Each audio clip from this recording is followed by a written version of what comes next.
Poverty is not the absence of money. It's the absence of belief that things can be different. I've seen people living on scraps with dignity and belief, and they rose. And I've seen people earning six figures who still think like beggars. The line between poverty and wealth runs through your thoughts, not your wallet. You don't need more income first. You need more wisdom. People don't lose money. They leak it slowly, invisibly, until they're right back where they started. That's the tragedy of financial success without discipline. In the next few minutes, I want to give you the tools, the mindset shifts, the disciplines, and the small daily changes that can rewire your thinking and redirect your life. Because once you change the way you think, you'll change the way you act. And once you change the way you act, success will have no choice but to come looking for you. Let's begin. What you focus on expands. That's not just philosophy, it's reality. If you focus on lack, you will see more of it. If you focus on abundance, suddenly doors appear where there were only walls. Wealth isn't first a result, it's a reflection of what you allow your mind to magnify. And the wealthy, those who have not just dollars but discipline, have trained themselves to dwell on solutions, not problems, possibilities, not panic. Now don't get me wrong, we all face problems. Life doesn't hand out success on a silver platter. It gives us puzzles to solve, and it watches what we do with the pieces. I've had seasons in my own life where I was broke, behind on rent, and wondering if this whole success idea was for someone else. But what changed everything wasn't the economy or the government or some stroke of luck. It was my focus. I stopped rehearsing my limitations and started developing my capabilities. The moment I shifted my attention from what was going wrong to what I could do right, that's when the momentum began. See, your thoughts are magnets. And when you dwell on defeat, discouragement, debt, and delay, you begin to see evidence of those things everywhere. The conversations you attract become more negative. Your energy lowers, your decisions become defensive. But when you wake up in the morning and ask, what can I build today? What can I learn? Who can I serve? You activate a whole different engine. That's when ideas start arriving. That's when the right people show up. Not because the world changed, but because you changed your filter. It reminds me of a gentleman I once mentored. He told me, I can't seem to get ahead. Every time I save a little, something bad happens. I said, let's back up. What do you expect to happen with money? He said, honestly, I expect to lose it. I told him, and that's exactly what your subconscious is making sure you do, because the mind always confirms what it believes. So we changed the script. I had him start saying daily, money is a tool I'm learning to manage wisely. I am increasing in skill and attracting better outcomes. It felt silly to him at first, but 3 months later, he landed a side contract that doubled his income. Why? Because his mind was now tuned to see opportunity, not disaster. Now let's bring it back to wealth building. If you're constantly focused on expenses, bills, and what's going out, you miss what could be coming in. But when you ask, where can I create value today? What skill can I sharpen? Who can I help? You begin planting the seeds of increase. And those seeds, when watered by daily action, grow into something real. Wealth begins in the garden of your thoughts. And if you keep planting weeds of worry, don't be surprised if you harvest struggle. But if you plant seeds of creativity, gratitude, and determination, you'll soon have a harvest of opportunity. Now, let me be practical. If you're waking up every day and watching negative news, scrolling aimlessly, or rehearsing regrets from last year, that focus is costing you money. It's robbing your potential. I recommend a new morning ritual. Before the world tells you what to think, tell yourself who you are. Write your goals. Visualize your future. Think deeply about the person you're becoming. This trains your focus, and as your focus sharpens, so does your financial future. In fact, I used to carry a card in my pocket with 3 questions. What am I grateful for? Who can I serve today? Those questions shaped my focus, and my focus shaped my reality. Because your destiny doesn't come from a miracle, it comes from direction. And direction is born from focus. Let me leave you with this. Poor thinkers look at what is. Wealth thinkers look at what could be. If you stare too long at your circumstances, you'll forget you have the power to change them. But if you fix your gaze on what's possible and you back it up with consistent effort, you won't just survive your life, you'll design it. And design is how the wealthy live. Focus isn't magic, it's management.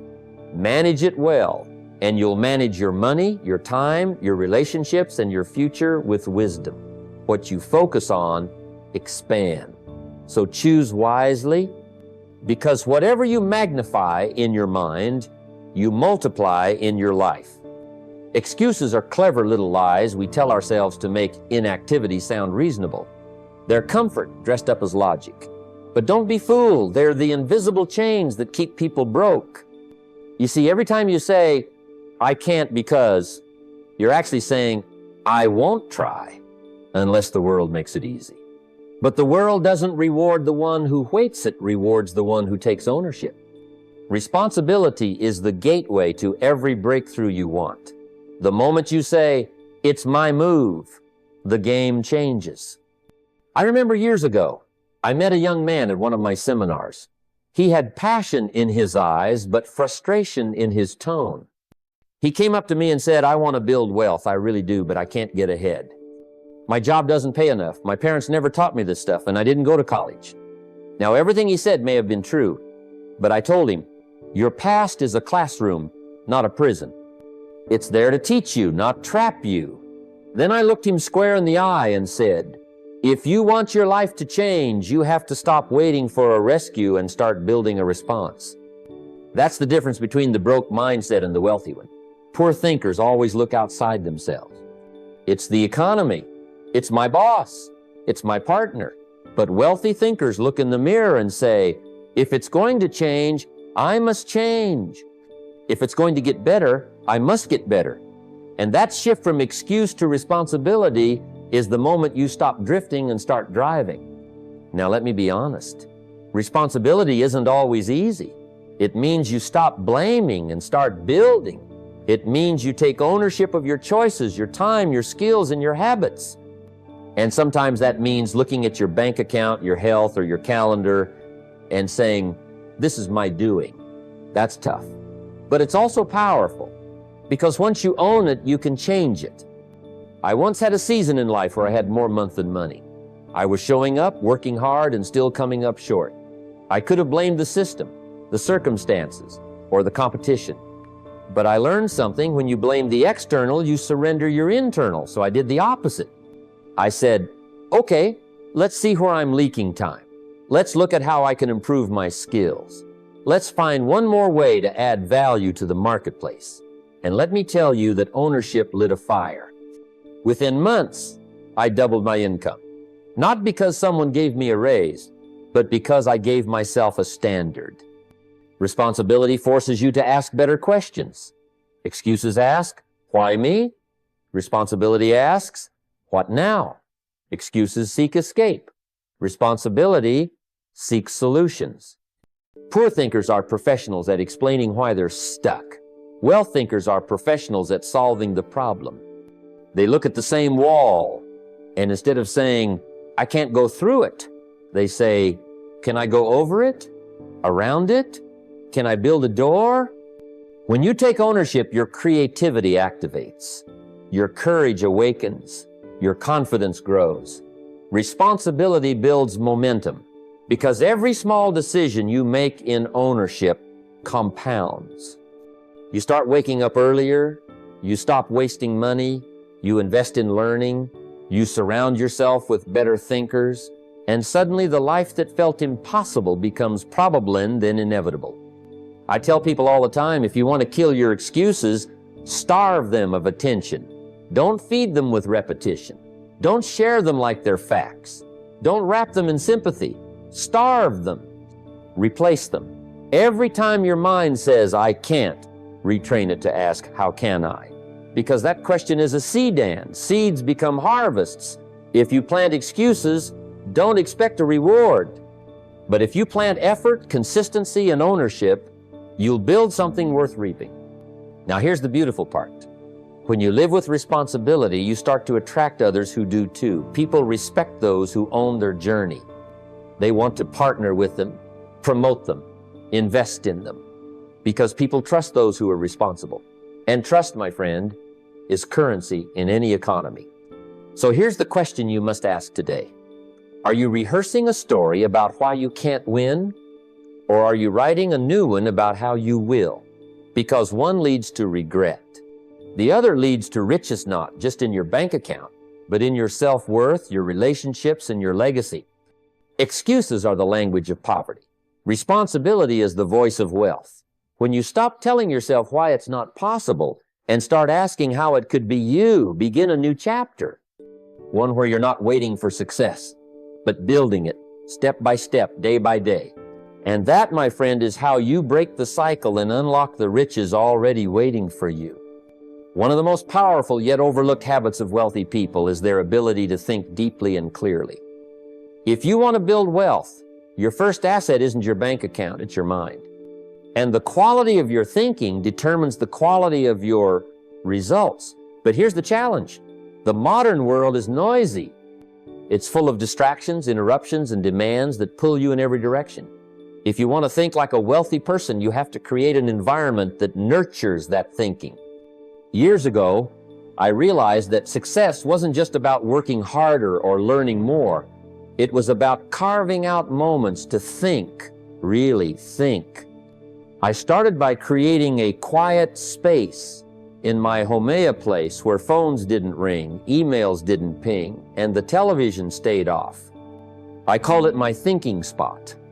Every day, I'd sit there with a notebook and pen.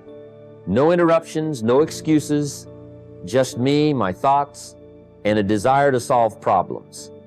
Why is this so important? Because wealth begins in the mind. You see, most people live their lives reacting to the noise around them. They never stop to ask, what's my next move? Where can I add value? How can I improve? They get swept away by busyness, but never build a clear vision. Creating a thinking environment changes that dynamic. It shifts you from being a passive passenger to an active driver of your destiny. Here's how you can start. Find a quiet corner in your home, your office, or even a local park.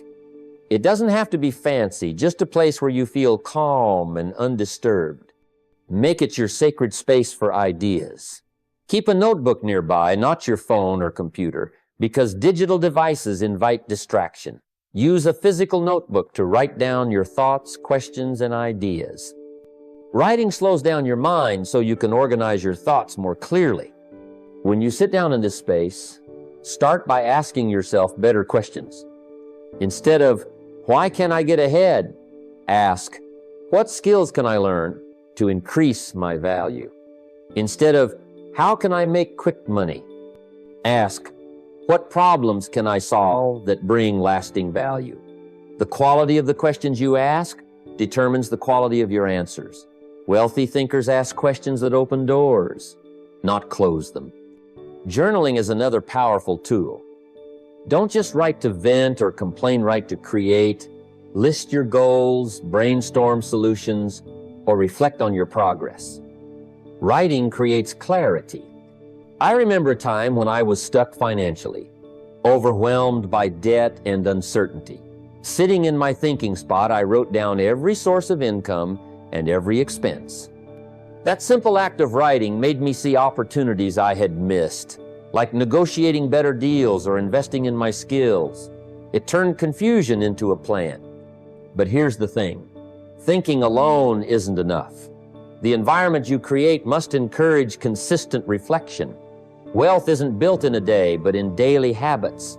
Make it a ritual. Whether it's 20 minutes in the morning or before bed, protect that time fiercely. Treat it as an appointment with your future self. The more you cultivate this habit, the more you'll notice your mind solving problems you didn't even realize were there. Remember, some of the greatest breakthroughs in history happened in moments of solitude when the mind was free to roam and imagine. Edison, Carnegie, and other giants didn't just work hard, they thought hard. They gave themselves space to innovate, to dream, to plan. If you're surrounded by noise, family, work, social media, your mind will follow that chaos. But if you build a sanctuary for your thoughts, Your mind will clear. You'll start seeing solutions, connections, and opportunities that others miss. Wealth starts in solitude because clarity precedes success. I encourage you today to create your thinking environment. It's the foundation for your wealth journey. Protect it, cherish it, and visit it daily. Your future will thank you. And that's the first step toward mastering your mind and mastering your money. Let me tell you something that changed the way I approach life and business. The moment I stopped letting complaints take up my time and energy. You see, it's natural to feel frustrated, disappointed, or even angry when things don't go our way. But here's the problem. Most people get stuck in the swamp of complaining. They replay the same problems over and over, dragging their mindset and their finances down with them. Wealthy people think differently. They understand that complaining is a temporary release, but dwelling on problems is a permanent prison. So, I developed what I call the 24-hour rule for complaints. It's simple. You get 24 hours, no more, no less, to acknowledge what's wrong, to vent if you must. But after that, your mind has to pivot from complaint to solution. Complaining beyond that point is wasting precious time that should be spent taking control and moving forward. Let me share why this rule works so well. Complaints are like quicksand. The longer you stay stuck, the deeper you sink. When I was younger, I remember getting caught up in blaming the economy, the boss, or even the unfairness of life. I spent weeks frustrated about a business deal that fell through. But then I realized while I was complaining, my competitors were busy finding new deals, learning new skills, building new relationships. Complaining didn't pay my bills, it only kept me broke and stuck. So I set a limit for myself. If something bothered me, I gave myself permission to express it for one day, just 24 hours. After that, I had to switch gears. I asked myself, what can I learn from this? What action can I take? This small shift made a world of difference. It turned me from a victim of circumstance into a problem solver. And problem solvers build wealth. Here's a practical way to implement the 24-hour rule. When something negative happens, write down your complaint. Don't bottle it up, that's unhealthy, but be intentional about it.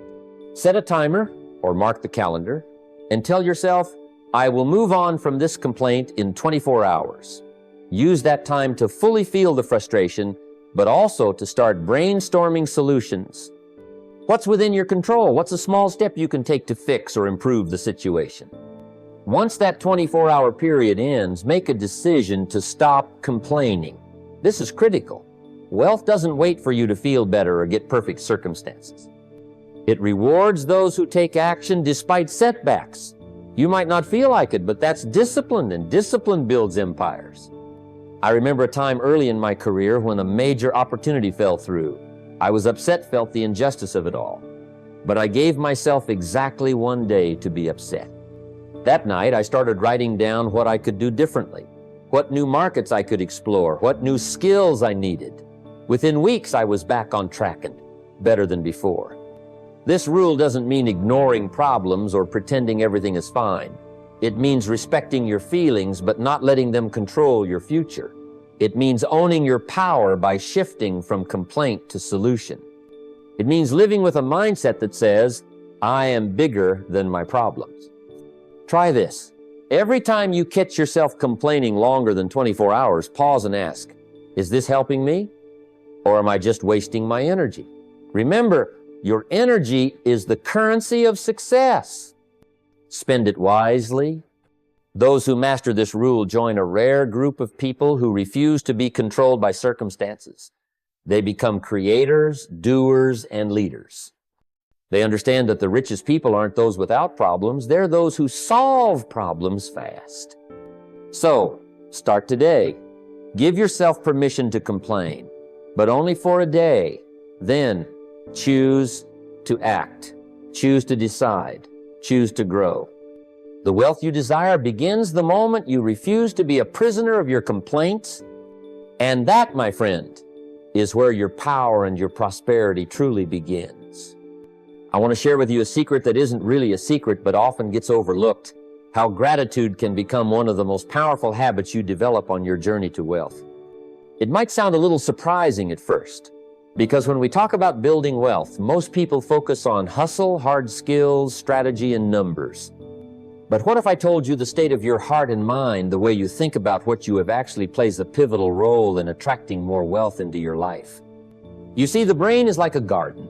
Whatever you plant and nurture grows. If you constantly focus on what you lack, what's missing, or what's going wrong, then that's the kind of crop you will harvest. But if you train yourself to focus on what you already have, no matter how small, you begin to cultivate a mindset of abundance. And abundance thinking is the foundation of wealth. Here's how to train gratitude as a wealth habit. Every single day, I challenge you to write down 3 things you're grateful for financially. Maybe it's something as simple as having a job, having food on the table, a savings account, or a helpful mentor who gave you advice.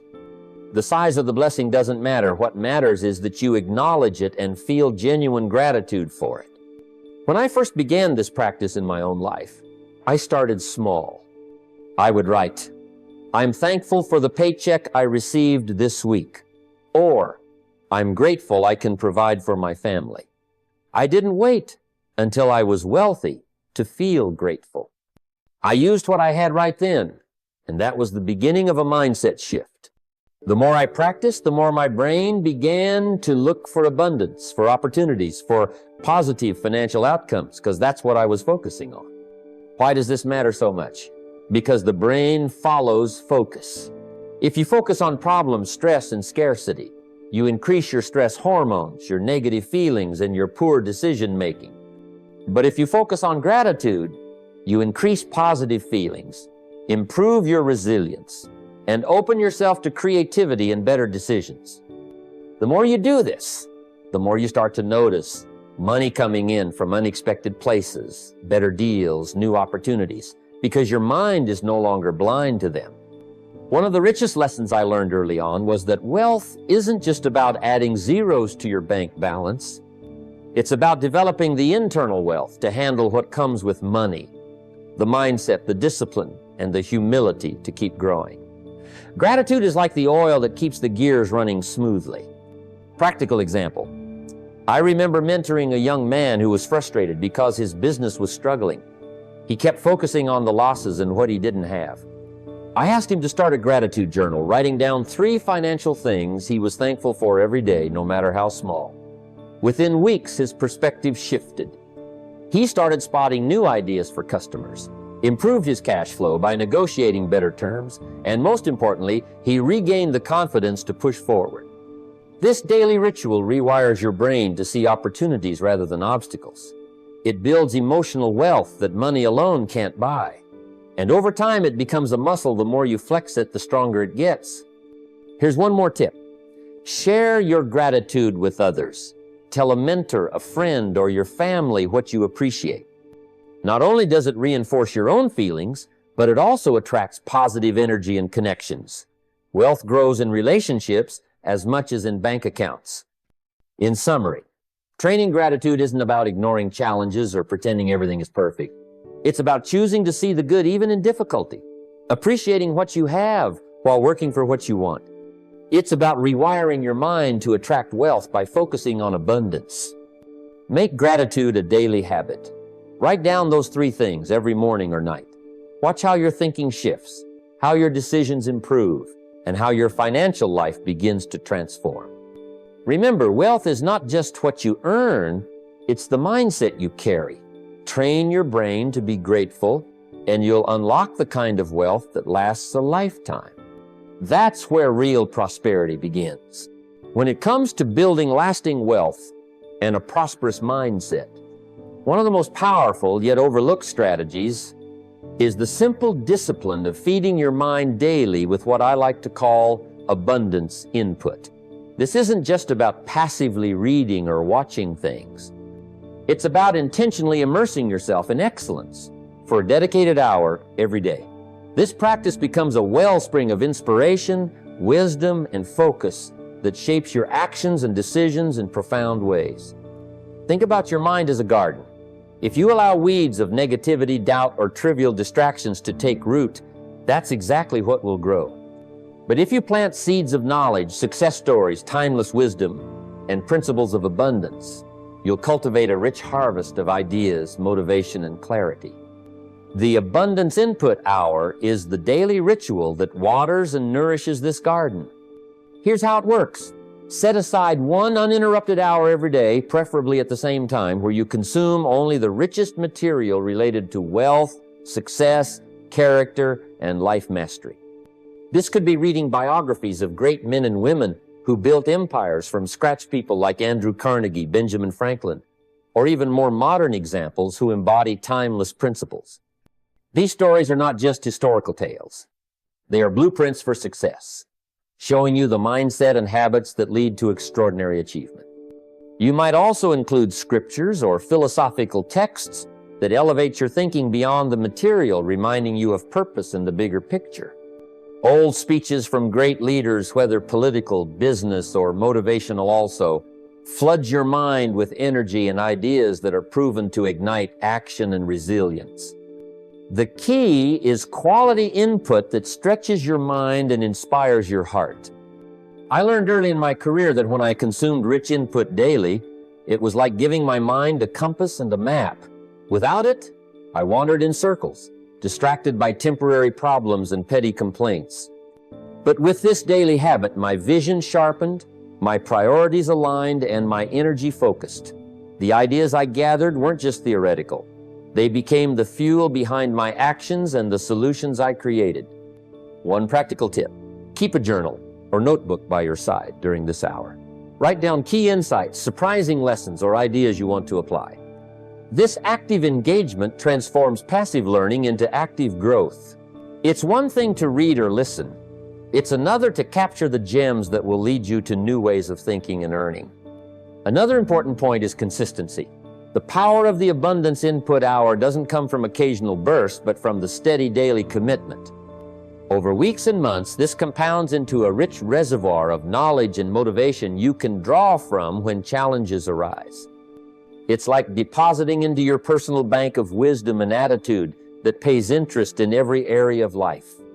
This hour also acts as a shield against the negativity and scarcity mindset that so easily creeps in from the noise of the world. When your mind is filled with stories of triumph, principles of abundance, and practical wisdom, it's much harder for doubts and limiting beliefs to take hold. Remember, the most successful people I know aren't necessarily smarter or luckier, they're readers and learners. They understand that wealth starts in the mind, and the richest minds are those that regularly invest in their intellectual and emotional growth. So, decide today to commit to your own abundance input hour. Protect this time fiercely. Turn off distractions, close unnecessary tabs, and immerse yourself fully in the wisdom that has stood the test of time. Let this hour be your daily investment in your greatest asset, you. This daily practice is not just about acquiring information, it's about transforming your thinking so that your actions naturally align with abundance. Over time, you will notice a shift. Your ideas will become bolder, your confidence stronger, and your ability to spot opportunities sharper. Let this habit be the secret weapon that sets you apart, turning your financial journey into a purposeful and inspired quest. Because wealth isn't just about money, it's about the mindset that creates it. Fill your mind with richness, and wealth will follow. This is how you begin to think like the wealthy, act like the disciplined, and build the life you deserve. When it comes to building true wealth, it's easy to get caught up in the numbers, the paychecks, or the next deal. But real wealth-lasting wealth goes far beyond the balance in your bank account today. It's about legacy. It's about living with future generations in mind, making decisions not just for immediate gain, but for the blessing and well-being of those who come after you. I remember early in my career when I was so focused on building my own financial foundation that I rarely thought beyond my own lifetime. But as I matured and saw the power of true legacy, my perspective shifted. Every major decision I made started to carry a new weight. I asked myself, how will this choice affect my children, my grandchildren, the family name? When you begin to think like that, your financial priorities change dramatically. Wealth built for the moment is fleeting. It can disappear with a bad investment, an emergency, or poor spending habits. But wealth built for generations requires wisdom, discipline, and patience. It's about planting seeds today whose fruits your grandchildren will enjoy. And to do that, your thinking must stretch beyond today, beyond the immediate reward, and focus on the forever impact. This mindset means being careful about debt, not just for your sake, but for the financial health of your descendants. It means investing not only in assets that grow in value, but also in values that create strong character and financial discipline in your family. It means teaching your children not just how to spend money, but how to create, save, and multiply it wisely. One practical example from my life is how I approached real estate investments. I never bought a property thinking only about quick flips or fast cash. I asked, will this asset appreciate over decades? Can it generate income for my children?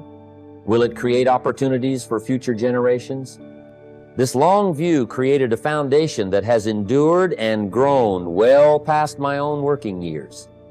Another way to live with future generations in mind is through estate planning and education. Passing down a will or trust without the wisdom to manage it is like handing down a loaded weapon without instructions. Wealth without knowledge often gets squandered. So, teaching your family about money management, investing, and giving back is just as important as building the wealth itself. The wealthy think in terms of stewardship, not ownership. They understand that the wealth they hold is on loan to theme a tool to build something lasting. This attitude changes the way you work, save, and invest. It creates a sense of responsibility that transforms your financial decisions into acts of generosity and foresight. Remember, every dollar you spend today is either a seed for future harvest or a cost that future generations will pay. Will your financial choices bless your grandchildren with opportunity, security, and wisdom? Or will they burden them with debt, confusion, and struggle? Living with future generations in mind is one of the most powerful ways to align your financial life with meaning and purpose. It requires discipline, patience, and a vision far beyond immediate gratification. But the rewards are immense, not just in dollars, but in dignity, legacy, and the blessing of seeing your family thrive for years to come. Begin asking yourself that question with every decision. Will this bless or burden my grandchildren? Let that question guide your work, your saving, your investing, and your giving. Because when you think beyond yourself, wealth becomes something much greater, a lasting legacy that outlives you. This is how the truly wealthy think. This is how they build wealth that stands the test of time. And this is how you can do the same. Fear is one of the most powerful emotions we face, and yet it is often the greatest barrier between where we are and where we want to be. Many allow fear to govern their decisions, to keep them stuck in comfort zones, or worse, to convince them that certain opportunities are too risky or impossible. But the truth is, fear is a liar. It thrives in silence and inaction, feeding on doubt and uncertainty. If you let it, fear will chain you to a life of mischances and regret. I've felt fear many times in my journey. When I first stepped into the world of personal development and wealth building, doubt gnawed at me. Was I good enough? Could I really succeed? But what separated those who succeed from those who remain stuck is the willingness to act despite fear. The wealthy don't live without fear, they live with it and refuse to let it dictate their actions. They ask themselves, is this fear true or is it just familiar? Most fear is fiction disguised as fact. It's the echo of old stories, inherited beliefs, or imagined worst-case scenarios. If you want to break free, you have to test the truth of your fears. Question them, write them down, analyze them logically. More often than not, you'll find there's no solid foundation for that fear, just your mind playing tricks. When fear creeps in, replace it with faith in action. Faith isn't some blind hope, it's confidence built from preparation, learning, and small steps forward. One of the most practical things I learned was that fear decreases when I take action. The moment you move, you disrupt fear's hold. The longer you wait, the louder fear becomes. This is why the wealthy say, feel the fear and do it anyway. Remember, fear wants you to believe you are alone and powerless. but you are not. You have resources, skills, mentors, and a network if you choose to use them. The wealthy reach out for support, educate themselves, and push through fear with calculated steps. Courage is not the absence of fear. It is moving forward despite it. One time I had to speak in front of a large crowd and the fear was overwhelming. But I knew that the message I had could change lives. I asked myself, is this fear real or just a wall I'm building? I moved forward, and that moment became a turning point not just in my career, but in how I viewed fear altogether. So, don't let fear stop you from pursuing your dreams or taking the risks necessary to build wealth. Test your fears, expose them to truth, and then act anyway. This simple mindset shift will unlock doors that fear once kept closed. Because remember, your greatest growth often lies on the other side of fear. It's time to walk through that door. As we draw this conversation to a close, I want you to remember this. The journey to wealth, to true financial freedom, is not reserved for the lucky or the gifted. It is open to anyone willing to think differently. Act intentionally and persist relentlessly. Wealth begins in the mind, grows in discipline, and flourishes through consistent action over time. It's not a sprint, but a marathon. A series of small decisions made daily that compound into monumental results. You've heard today how your thoughts shape your reality, how responsibility replaces excuses, and how fear loses its power when met with deliberate action. Now it's time to take that wisdom off the stage and into your life. Commit to changing your mindset, breaking free from limiting beliefs, and embracing the power you hold to design your financial future. Stop blaming circumstances and start owning your path. When you do, you reclaim your power and open yourself up to possibilities you never thought possible. Begin today by asking yourself, what's one small step I can take right now to move closer to my financial goals?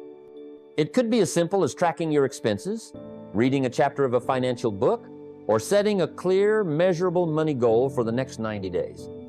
Whatever it is, make it actionable and hold yourself accountable. Surround yourself with people who challenge you, inspire you, and hold you to a higher standard. The company you keep influences your habits and your mindset more than any book or seminar ever will. Seek mentors, join masterminds, or simply find a trusted friend to share your journey with. Lastly, remember that wealth is not just about accumulating money, it's about creating freedom, opportunity, and a legacy. Think beyond yourself and envision how your financial success can impact those you love and those who come after you. So take the wisdom shared today and transform it into action. The door to wealth is open, but you must walk through it. The time is now. Your future self will thank you for the choices you make today. Step forward boldly, think big, work smart, and watch how wealth begins to follow you.